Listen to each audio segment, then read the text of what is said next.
Hello everyone, Professor Kruzlik here. So we've been using and hearing these terms about the establishment versus the progressive wing of the Democratic Party. And so we oftentimes throw these terms out there. We hear these terms. I wanted to just make a video kind of walking through what some of these what does this actually mean? And so I think at the outset that we should make it clear these terms don't mean the same things to the same people.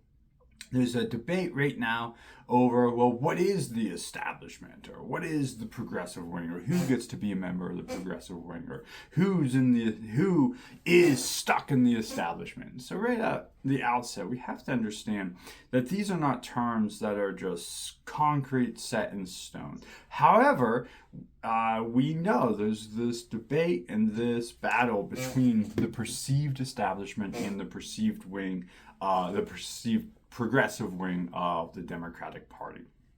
So I made a short yesterday about Haley Stevens and Abdul El-Sayed in Michigan. And then last night I watched the Michigan primary debate between those two. And it was an interesting debate, but it got me thinking that maybe a video dedicated to what actually is the establishment and what actually is progressive wing of the party might be beneficial. Okay, so we know that many races, whether it was the mayoral race last year in New York City, or the El-Sayed race in Michigan, or some races in Pennsylvania, we know that they're being talked about as, okay, the establishment wing of the Democratic Party versus that progressive, that new part of the party. So let's just start really when we hear Democratic establishment. What does that actually mean? Who is in the establishment? And again, there's no set in stone, oh, you're in the establishment, or you're not in the establishment. We can probably think of the Democratic Party establishment are those congressional leaders that if you turn on C-SPAN, you will see them. They are maybe those that speak in front of podiums that have power in Congress. So those congressional leaders, those have been around the Democratic Party and electoral politics for a while. Maybe it's maybe it's just governors, senior elected officials. Again, oftentimes housed in the establishment are these elected officials who have been around. Sometimes the establishment can mean party organizations, campaign committees, the machinery of the party itself, the machinery of the apparatus of the Democratic Party. Major donors, this came up if you watched the Stevens debate last night. There was debate over where their funding is coming from. Abdul El-Sayed has highlighted how Haley Stevens has received a lot of outside money. Stevens said El-Sayed received money from other donors, including his family members. So this debate over, okay, well, where's money coming from? When we think of the establishment, we oftentimes think of these major donors and established interest groups. Maybe even campaigns with long-standing institutional support. Campaigns that have been around, elected officials who have been around. So if it's these people that have held positions of power, positions of prominence, maybe they've won an election or two before, what do they emphasize? Okay, so what's their political belief. Again, we're painting with a broad brush, but what does their belief look like? So maybe they argue about political experience. Well, they've been there. They know how it works. They know how Washington works. They know how the state building works. Maybe they argue that they have competence. Okay, we've got these bills passed before. We've worked on these. Maybe we've reached across the aisle and we've did some nonpartisan work. Something you'll hear about, and if you watched the debate last night, you'll hear discussions about coalition building. Well, we had to build this coalition. We had to come together to pass this bill. So the establishment candidates will oftentimes emphasize this, that they have experience, they've been around, they've got bills passed, they've got work done. They will also say that, look, we had to reach across the aisle. We didn't have enough elected officials.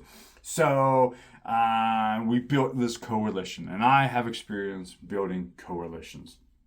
Something that we've also heard before is their fundraising abilities, their fundraising capacities, and just their fundraising abilities in general. They have experience raising a lot of money. Maybe they have a large Rolodex. They have lots of people that will donate to their campaign. So again, quote, establishment candidates will highlight these issues. Importantly, and this is what gets maybe the most media attention and just chatter about, is their election viability, their electability. Many of these establishment candidates will say, hey, we're the center of the road, we're where the American people are, we can get people to cross the aisle, and we are the most electable. So you've undoubtedly heard this debate about, oh, candidate X is too extreme, candidate X is too radical, or their views or their beliefs, their policy prescriptions aren't actually that popular. So they say, well, maybe if you're in the establishment, you're not quite as progressive, or you're not quite as on the forefront of change, but they will argue that their policies and their beliefs make them more electable. So when we think about like establishment, it doesn't necessarily mean more conservative, and it doesn't necessarily even mean more moderate, but it does mean that maybe it's a more traditional position within the party. So, okay, so if that's kind of the moderate wing, so if you're watching the debate last night and you're hearing this debate between these two candidates and one seems to be more progressive and one's more moderate, okay, so we have an idea of what that moderate position is. So what's this progressive mean? Here, this again means different things to different people.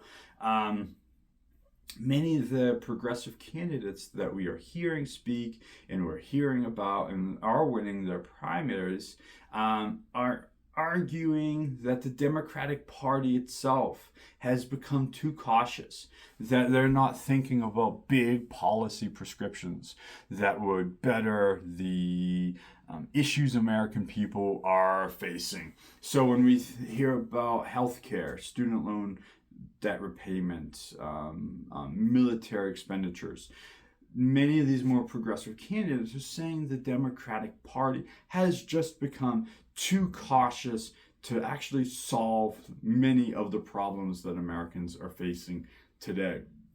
We also hear progressives say, okay, well, many in the Democratic Party are just too dependent on wealthy donors. This debate that goes back really to 2016, many people will remember this from the Bernie Sanders campaign. Bernie Sanders would argue that his average donor is $27. His average donation was $27. This, a decade later, is still highly talked about in politics, that, hey, do wealthy donors have an outsized ability to shape public policy? And the more progressive wing was saying, yes, these wealthy donors are actually shaping even Democrats away from policy prescriptions that they want to see passed. And connected to this is they're arguing that the centrist or the moderate or the conventional Democrats are maybe too connected, too tied to corporations, and maybe even too willing to compromise with Republicans. So when we think about what do these progressives support, if you watched the debate again last night, Medicare for all was discussed. Higher taxes on wealthy individuals, higher taxes on corporations. Oftentimes, especially again last night in Michigan, a labor heavy industrial state, stronger labor protections, something that the progressive wing of the party says absolutely are important. Aggressive climate policy. There was a question in the debate by I think a student from I forget what university in Michigan, but she asked about environmental regulation. Progressives for the most part, will say that there needs to be more aggressive climate change policies. Campaign finance reform. They argue about getting money out of politics. Again, arguing that big corporations have too much say in the American political system. Of course, something that comes up is skepticism towards military intervention. We see this with the Israel conflict. The Ukraine conflict's a little bit interesting because we do see some more progressive outlets wanting to support Ukraine, while others are kind of more hesitant. So not necessarily as cut and dry there as maybe some of the other issues, but more hesitancy for military intervention is absolutely key. And of course, greater skepticism or criticism for the support of Israel is a huge issue that many progressive candidates are bringing to the forefront.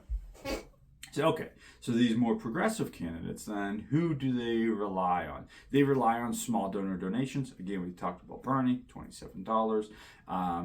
If a candidate relies on small dollar donations, they probably put it in their campaign information. They probably talk about, well, my average donor is this, because they want to highlight that they rely on these small dollar donations. Rely on grassroots activism, door knocking, phone banking, that on the ground politicking. We also see oftentimes younger voters. These more progressive candidates are really relying on a younger voter, a younger generation of voter. And of course, progressive movements, progressive organizations.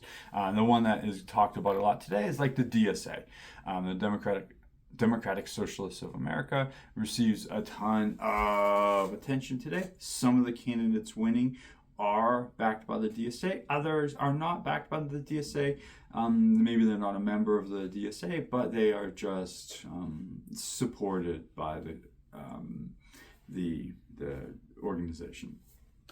So we have this idea about what the moderates, what the establishment wing of the Democratic Party is, and then we have this idea of what the more progressive wing of the Democratic Party is. So that's important that we understand. Let's think about what else is important here. Their theories on winning elections is also different. So their idea of, okay, how do we actually win an election? So if you've been following politics for a while and you saw after Harris lost to Trump, the Democratic Party really started questioning, okay, what went wrong? Why did we not win? Why did we not defeat Donald Trump? So this debate, which played out, it's still kind of playing out if you pay enough attention to politics, is involved in every election. So when we think of, okay, well, the more establishment versus the more progressive wing of the party, what are their theories of winning? Establishment-oriented Democrats argue that elections are won by building broad coalitions. So maybe you remember that the Harris campaign campaigned with Liz Cheney. And many on the more progressive side are like, why would you campaign with Liz Cheney? The theory of winning for the moderates is, hey, we need a big coalition. If we can pull some of the moderates, pull some of those that maybe previous Republicans or even still Republicans, if we can pull them into our tent, we will win. So maybe we will be a little bit more moderate, we will pull some Republicans in, and that is our key to winning. So here they argue that Democrats must appeal beyond the progressive base into independents, maybe former Republicans, maybe even some contemporary Republicans who are unhappy with the political party, maybe suburban voters who we see from polling are a little bit more conservative. And so the theory is for moderates is if we can build this big coalition and get this diverse group, then we can win an election. So their central argument really is that a candidate cannot enact any public policy without first winning the election. And they say to win these elections that we have to have this big tent. And so when we think of what they emphasize on the campaign trail, they emphasize electability. Something that you've heard undoubtedly, that, oh, this candidate has a higher electability. Incremental change, which is frustrating to some people. That, okay, small changes lead to big changes overall. But we have to make small changes first. Electability and then incremental progress. Bipartisan accomplishments. We know it is hard to get bills passed in Washington. So the more moderate part of the party says, hey, we can work with the other side, we can make incremental change, and we can have these bipartisan accomplishments. Okay, what does this mean? So this means that from this perspective, compromise is not necessarily weakness. It is often a requirement for governing in a pretty divided political system. And we know partisanship is quite high right now. So the moderate part says, okay, we have to work together. We have to be, we have to just focus on electability. The progressive wing of the party and their theory on winning elections does look different. Progressives argue that these cautious campaigns do not necessarily inspire voters. Maybe voters just stay home. Maybe they're not excited about the candidates, so they just stay home. Instead, they believe Democrats sometimes lose because they fail to offer a clear alternative to the Republican Party. So people just aren't excited, they stay home, or maybe they just vote Republican. And the progressives argue that, hey, if we would have actually ran a bold campaign, we could have won these elections. So their central argument, the progressive central argument, is that bold policies can motivate people who otherwise would not have voted. So maybe the argument goes that, okay, we're not going to capture Republicans. We're not even going to capture those on the center right. But maybe they can get people to come out to vote who otherwise would not have. This is something Donald Trump on the Republican Party was very good at. Not getting Democrats to come over, although that did happen, but he was very, very good at getting people who just hadn't voted before to come out and vote. And so that was Trump's strategy, an electoral strategy. And so the progressives argue that, hey, maybe we can follow that path. We're not going to get some neocons to come over, but that guy in Michigan who hasn't voted or voted in the past and just became disillusioned with the party and quit voting, well, we can get him to come back out and vote. So this then would actually increase turnout among the Democratic Party base. We know that we said earlier that younger people have a tendency to be more in the progressive wing, but we also know that they are the group less likely to vote. So the progressives are saying, hey, we can win elections by getting these people to come out and vote. If there are clear economic reforms, if there are clear social reforms, if there are clear ways to challenge corporate power, we can excite the base and they will then come out and win an election. So we can see that this is a different idea of how to win an election. The progressives say, okay, we need bolder public policy, bolder stances that will ignite the base or ignite people that maybe sit out. And the moderates are like, okay, we can build broader coalitions. And so not only do we see a difference in ideology between moderates and progressives, but we also see a different idea of how do we win elections. Thank you.